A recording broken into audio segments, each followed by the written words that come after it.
Welcome to our online classes. Hello students, कैसे हैं आप सब। इस क्लास हमने फर्स्ट चैप्टर स्टार्ट कर दिया था अपना अब्राहम लिंकन।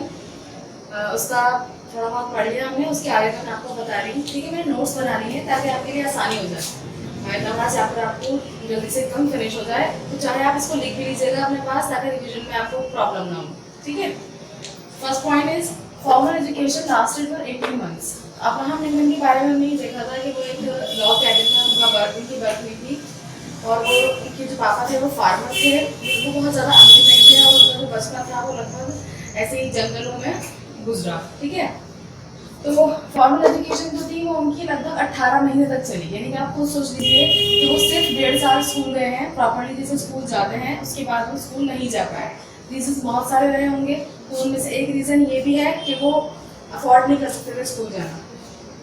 और उनका जो स्कूल था वो भी सिर्फ एक अपोलॉजी स्कूल था, यानी कि स्कूल के मतलब एक बहुत ही अजीब सा एग्जाम्पल था स्कूल का कि वहाँ पर सिर्फ एक ही क्लास थी, उसके अंदर कुछ ही बच्चे आते थे और वो भी सिर्फ गर्मियों की छुट्टियों में खुलता था।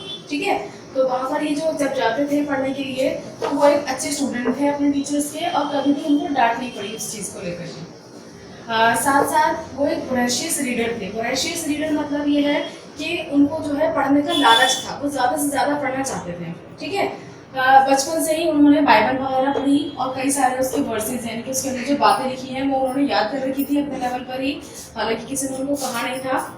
और उनकी दो फेवरेट बुक्स थी, Robinson Crusoe and Aesop's fables. ये उनकी फेवरेट बुक्स थी दोनों। एट 26 ही वांटेड टू अर्न मनी। जब वो 26 साल के हुए तो उन्होंने सोचा कि अब मुझे पैसे कमाना शुरू कर देना चाहिए और अपने पेरेंट्स पर अब उससे ज़्यादा और डिपेंडेंट नहीं होना चाहिए। ठीक है, तो मिस्टर जेंट्री की शॉप में उनको काम मिल गया।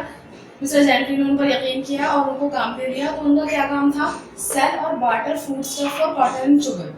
तो वो जो फूड स्टफ था, जो भी खाने पीने का सामान था, वो बेचते थे।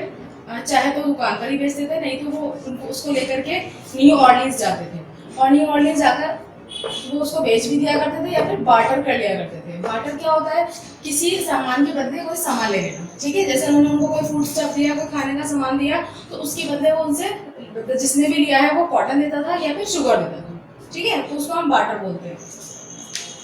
और उनको रिवर क्रॉस करके जाना पड़ता था, मिसिसिपी रिवर बीच में पड़ती थी। ठीक है, तो एक बोट के थ्रू, बोट जो है वो उनकी मिस्टर जेंट्री की थी, उस बोट के अंदर बैठ करके वो मिसिसिपी रिवर क्रॉस करते थे। रिवर क्रॉस करके वो न्यू ऑर्लिन्स जाते थे। ठीक है, और न्यू ऑर्लिन्स जाकर एक बार उन्होंने बहुत ही शॉकिंग मूवमेंट देखा, और वो शॉकिंग मूवमेंट ये था कि उन्होंने वहाँ पर एक स्लेव ऑक्शन देखा। स्लेव ऑक्शन मतलब वहाँ पर कुछ लोगों को बहुत बुरी तरीके से मारा पीटा जा रहा था। इतना मारा जा रहा था कि उनकी कमर से इतना खून ना निकल जाए। ठीक है, एक ही चेन के अंदर 4 लोग बंधे हुए थे, उसके अंदर बच्चे भी थे, बूढ़े भी थे, जवान भी थे और औरतें भी थी। और लेकिन वो सभी लोग जो थे वो क्या थे, काले लोग थे। ठीक है, तो ये सब वो स्लेव्स थे जो लाए गए थे और वहाँ पर उनका ऑक्शन हो रहा था। ऑक्शन बोलते हैं, नीलामी हो रही थी। ठीक है, उनको खरीदा और बेचा जा रहा था। तो यहाँ पर और बाकायदा वहाँ पर पैम्फलेट्स भी लगी थी दीवारों पर कि अब इस टाइम की वाले स्लेव्स अब आएंगे, मतलब जैसे टाइम होता है ना कि कल इतने बजे स्लेव ऑक्शन होगा, परसों इतने बजे होगा। और साथ साथ ये भी लिखा हुआ था कि अब खुले पैसे लेकर आए। ठीक है, और कोई भी उधार नहीं दिया जाएगा, कोई भी स्लेव। तो यानी उन्होंने वहाँ देखा कि स्लेव्स के साथ इतना बुरा व्यवहार किया जा रहा है, जानवरों से भी बदतर। तो उन्होंने अपने जो उनका साथी था उनकी बोर्ड पर उससे कहा कि अगर मेरे बस में हो सका तो मैं इस चीज़ को हमेशा के लिए ख़त्म कर दूँगा। एक पतले दुबले नौजवान के लिए ये वाली बात कहना बड़ी ही चुनौतीपूर्ण था, क्योंकि वो अभी खुद तो अपने पैरों पर नहीं खड़े हुए थे ठीक से, और वो इतनी बड़ी प्रथा जो बहुत पुराने समय से चलती आ रही है उसको किस तरह ख़त्म करेंगे। लेकिन आगे चलकर उन्होंने ये साबित कर दिया कि हाँ, जो उन्होंने कहा था वो कर दिखाया। ठीक है, He wanted to work for slave system operation। वो इसको ख़त्म करने के लिए काम करना चाहते थे और उन्होंने बहुत काम किया भी, और काफ़ी हद तक स्लेव सिस्टम को अब ख़त्म भी कर दिया। ठीक है, अब स्लेव सिस्टम नहीं है। अच्छा, जिस शॉप में वो काम कर रहे थे उस शॉप से उनको बहुत ज़्यादा फ़ायदा तो नहीं हुआ, हाँ, लेकिन उनकी कुछ अच्छी पहचान बन गई। उनको ऑनेस्ट एब कहा जाने लगा। ऑनेस्ट एब क्यों कहा जाने लगा, एक बार जब उनकी दुकान पर कोई सामान लेने के लिए आया तो वो एक्स्ट्रा पैसे देकर चले गए। जब रात को उन्होंने सारे पैसे काउंट किए तो उनको लगा कि 65 सेंट्स जो है वो ज़्यादा है उनके पास। तो तो फिर वो उनके पास गए, वापस देकर आए उनको पैसे, जो एक्स्ट्रा पैसे उनके पास आ गए थे। तो इस तरह उनको जो है एक लक़ब मिल गया ऑनेस्ट एब का। Enlisted himself as a soldier, rough and tough and gentle. उन्होंने अपने आप को जो है एनलिस्ट करवाया एज अ सोल्जर आर्मी में, और वो वेज वॉर्स लड़ते थे। वेज वॉर्स होती हैं, पहले क्या होता था अमेरिका में, जैसे हमारे यहाँ सोल्जर्स आर्मी तैयार रहती है या जैसे आप सभी कंट्रीज में रहती, पहले ऐसा नहीं होता था। पहले वो आर्मी तैयार नहीं रहती थी। पहले ना जब वॉर का सिस्टम शुरू हो रहा है, मतलब उनको लग रहा है कि लड़ाई होने वाली है, तो वो क्या करते थे, लोगों को इकट्ठा कर करके उनको ट्रेनिंग देते थे और 3 महीने के लिए 4 महीने के लिए उनको रख लिया करते थे, सिर्फ इतने टाइम के लिए। जब वॉर खत्म हो गई तो जो लोग मर गए, जो बचे वो वापस ऐसी नॉर्मल लाइफ जीने लगे। तो ऐसे उन्होंने वेज वॉर्स में पार्टिसिपेट किया और वो जंग के मैदान में बहुत रफ एंड टफ थे। यानी कि ऐसा नहीं था कि वो अगर पतले दुबले थे तो वो लड़ नहीं सकते थे, बहुत रफ एंड टफ थे। और जब जंग के मैदान के अलावा लोगों से मिलते थे तो बहुत नरम दिल भी थे, जेंटल भी थे, ठीक है। He listened arguments of a criminal lawyer a became rich. तो उनको जो है फिर लॉ में इंटरेस्ट डेवलप हो गया उनका, तो वो बहुत लंबा सफर तय करके जाते थे और एक क्रिमिनल लॉयर थे ब्रेकन रिच, उनकी जो है आर्ग्यूमेंट सुनते थे जाकर के कि वो क्या बातचीत कर रहे हैं, ठीक है, किस तरीके से वो अपने किस तरीके से वो डिफेंड कर रहे हैं, किस तरीके से क्वेश्चनिंग कर रहे हैं, ये सब कुछ सुनते थे ध्यान से, ठीक है। फिर उन्होंने परमिशन ली कि वो प्रैक्टिस करना चाहते हैं, लेकिन क्योंकि वो अफोर्ड नहीं कर सकते थे तो उन्होंने प्रैक्टिस की सेल्फ स्टडी की। हालांकि हम सोचते हैं कि सेल्फ स्टडी जो है हम बहुत ज़्यादा अच्छे तरीके से नहीं कर सकते, मतलब एक तो रेगुलर जाना होता है, एक ही होता है कि हम खुद ही पढ़ रहे हैं, खाली एग्जाम दे देंगे। तो उन्होंने बहुत अच्छी तरीके से सेल्फ स्टडी की, इससे भी अच्छी कि जो लोग रेगुलर स्टूडेंट कर रहे थे ना उससे भी बेहतर उन्होंने सेल्फ स्टडी की और उसकी गहराई को समझा। फिर उसके बाद जब उन्होंने वो जब एक लॉयर बन गए तो उन्होंने एक केस लिया मिस्टर आर्मस्ट्रॉन्ग, ठीक है। मिस्टर आर्मस्ट्रॉन्ग पर एक मर्डर का चार्ज लगा हुआ था कि उन्होंने एक मर्डर किया है। तो उन्होंने पूछा कि भाई, मतलब जो उसका विटनेस था उसने उनसे बात की, तो उसने कहा हाँ मैंने देखा था इनको मर्डर करते हुए। फिर अब्राहम लिंकन ने एक फार्मर के एल्मनाक से हेल्प ली। एल्मनाक बोलते कैलेंडर को।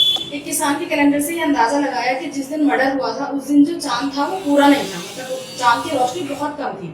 तो फिर उससे पूछा गया कि जब चांद की रोशनी इतनी कम थी, ठीक है, तो तुमने कैसे देखा कि मर्डर किसने किया है। इस तरीके से जो है बात समझ में आई सबकी, और जज को भी ये बात लगी कि हाँ ये बात ठीक है कि जब इतनी कम रोशनी है तो मर्डर और मर्डर दोनों को देखना पॉसिबल नहीं है, तो इसलिए मिस्टर आर्मस्ट्रॉन्ग को फ्री कर दिया, ठीक है।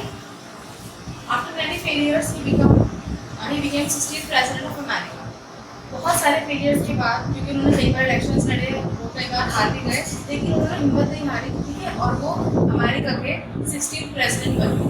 और उन्होंने बहुत हद तक काम किया स्लेवरी के एबॉलिशन के लिए, ठीक है, और बहुत सारे काम उन्होंने किए, यानी कि गरीबी कम करने के, जैसे हम सभी नेता करते हैं, लेकिन एक सबसे बड़ा जो एक मेन काम था वो ये था कि वो स्लेव सिस्टम को खत्म करें, ठीक है। तो इसमें भी वो कामयाब रहे। तो आगे देखते हैं चैप्टर में। He married to Mary Todd and they had 4 children, 2 of them were died। तो अब्राहम लिंकन की जो शादी थी वो मैरी टॉड से हुई, जो बहुत ही अच्छी खातून थी। उनके लिए सोने के जेवर से ज़्यादा मॉरल वैल्यू ज़्यादा इम्पॉर्टेंट थी, ठीक है। उनके और अब्राहम लिंकन के 4 बच्चे थे, जिनमें से 2 की डेथ हो गई, तो बाकी 2 बच्चों के साथ वो व्हाइट हाउस में शिफ्ट हो गए क्योंकि वो प्रेसिडेंट बन गए थे। उसके बाद अब नेक्स्ट पॉइंट है civil war could not distract him. देखिए सिविल वॉर क्या होती है, जब एक ही कंट्री के अंदर आपस में लड़ाई जाती है तो उसको हम सिविल वॉर बोलते हैं, ठीक है। तो आप सोचेंगे कि एक ही कंट्री में लड़ाई हो क्यों रही है, क्योंकि अब्राहम लिंकन जब चूज हो गए हैं प्रेसिडेंट के तौर पर, तो अब लड़ाई क्यों हो रही है। लड़ाई इसलिए हो रही है क्योंकि उनका मेन मकसद था कि वो स्लेव सिस्टम को अबॉलिट करेंगे, ठीक है, उसको एमेंसिपेट कर देंगे, लेकिन सब लोग इसके फेवर में नहीं थे, ठीक है। जो अमेरिका के सफ़ेद लोग थे यानी गोरे लोग थे, तो उनका ये मानना था कि उनको तो फ्री में गुलाम मिल रहे हैं, बस उन्हें कुछ खाने पीने का सामान देना है और सारी ज़िंदगी में उनके साथ ही वफादार रहेंगे और फ्री में काम करेंगे, और जितनी भी बदतमीजी से वो उनसे पेश आए वो कुछ नहीं कह सकते। तो जब वो ये कर रहे थे कि इस चीज़ को ख़त्म कर रहे थे, तो वो सभी लोग परेशान हो गए कि अगर हमें अपनी फैक्ट्रीज में काम करवाना है तो लोगों को पैसे देने पड़ेंगे, ठीक है, और उसके बाद जो है उनको इज्जत भी देनी पड़ेगी। तो इसलिए वो उनके साथ जो है अपोजिशन में थे, इसलिए वहाँ पर लड़ाई शुरू हुई थी, ठीक है। तो नॉर्दर्न अमेरिका जो था वो तो अब्राहम लिंकन के साथ था, लेकिन सदर्न अमेरिका जो था वो अब्राहम लिंकन के खिलाफ था। तो इसलिए नॉर्दर्न और सदर्न एरियाज में आपस में लड़ाई हुई थी, लेकिन लड़ाई शुरू मतलब काफी साल तक चलती रही, लेकिन इस चीज में भी अब्राहम लिंकन को अपने जो उनका जो मोटिव था उससे डिस्ट्रैक्ट नहीं होने दिया। उन्होंने जो सोच लिया था वो उन्होंने करके दिखाया, ठीक है। हालांकि बहुत सारी परेशानियों का सामना उनको करना पड़ा। तो emancipation was sign on 1 January 1863। Emancipation पर यानी कि अब यहाँ पर कोई स्लेव सिस्टम नहीं है, उसको खत्म करने पर साइन कर दिए गए 1 जनवरी 1863 को, ठीक है। ही वाज 6 फीट 4 इंच, इतने लंबे थे। हालांकि अब्राहम लिंकन खूबसूरत नहीं थे, उनके चेहरे पर अजीब अजीब कट्स के निशान थे, ठीक है। उनके पास जो है ना सिर्फ एक हाइट थी जो उनको सबसे अलग बनाती थी और पूरी भीड़ में नुमाया करती थी। बाकी वो इतने खूबसूरत नहीं थे या इतने पढ़े लिखे भी नहीं थे। उनकी जो इंग्लिश थी वो भी बहुत सिंपल थी। Entices everybody with simple and profound English, क्योंकि वो पढ़े लिखे तो थे नहीं, क्योंकि मैंने आपको बताया स्टार्टिंग में कि 18 मंथ्स तक वो गए थे बस स्कूल। उसके बाद उन्होंने सेल्फ स्टडी से, रीडिंग वगैरह से ही अपनी एजुकेशन ली थी, कोई भी ऐसे प्रॉपर एजुकेशन उनकी नहीं हुई। तो उनकी जो इंग्लिश थी उसके ना थोड़ा खड़ापन था, मतलब थोड़ी अक्खड़पन से वो बोलते थे, लेकिन उसके बावजूद उन्होंने अपनी सिंपल और प्रोफाउंड इंग्लिश से सबको इम्प्रेस कर लिया, ठीक है। सब उनकी तरफ अट्रैक्ट हो गए। उनका जो घर है गेटिसबर्ग का जो एड्रेस है वो इसलिए जाना जाता है कि वहाँ पर लोग जो है डेमोक्रेसी को अब तक डिसाइड करते हैं, डिस्कस करते हैं वहाँ पर। Letter to son's teacher for good education. अगर हम गुड एजुकेशन की बात करें तो हमारे जहन में सबसे पहले वो लेटर आता है जो उन्होंने अपने बेटे के टीचर को लिखा था, ठीक है। ये आपको नेट पे मिल जाएगा, पढ़ लीजिएगा कि क्या लिखा हुआ था उसमें। वैसे ही 5th क्लास की बुक में भी है। बीइंग एग्जामिनेट, देखिए कोई इंसान कितना भी अच्छा क्यों ना हो, कितना भी लोग उसको पसंद क्यों ना करते हो, कितना भी फेमस और पॉपुलर क्यों ना हो, लेकिन उसे एक ना एक दिन तो मरना है ही। और उसको बल्कि ऐसे लोगों को ज्यादा डर आता है मरने का। तो उनको अचानक जब वो एक थिएटर में बैठे हुए प्ले देख रहे थे तो एक असैसिन की बुलेट ने उनको शॉट कर दिया और उनकी डेथ हो गई कब, 15 अप्रैल 1865, ठीक है। तो ये आपका चैप्टर हो गया पूरा, अब्राहम लिंकन के बारे में हमने जान लिया। और अगर आप गहराई से जानना चाहते हैं, क्योंकि ये एक पर्सनैलिटी थी जो बहुत फेमस थी, सुपर पावर के प्रेसिडेंट रह चुके हैं, ये सुपर पावर अमेरिका के प्रेसिडेंट रह चुके हैं, तो आप नेट से इसके बारे में और जानकारी ले सकते हैं।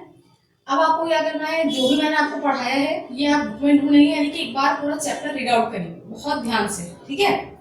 होमवर्क क्या है आपका, क्वेश्चन आंसर्स की कॉपी में इसके वर्ड्स मीनिंग करने हैं, लेसन के एंड में दिए हुए होते हैं।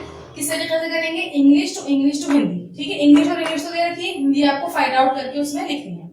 और क्वेश्चन आंसर्स करने हैं, क्वेश्चन आंसर यानी कि सेकंड क्वेश्चन जो है क्वेश्चन आंसर्स है, 10 क्वेश्चन आंसर्स है, वो कर लेंगे इजीली, चैप्टर आपको समझ आ गया होगा और इवन ये नोट्स भी आपको हेल्प कर देंगे। तो ये दोनों काम आप क्वेश्चन आंसर कॉपी में करेंगे। That's all for today, Allah Hafiz.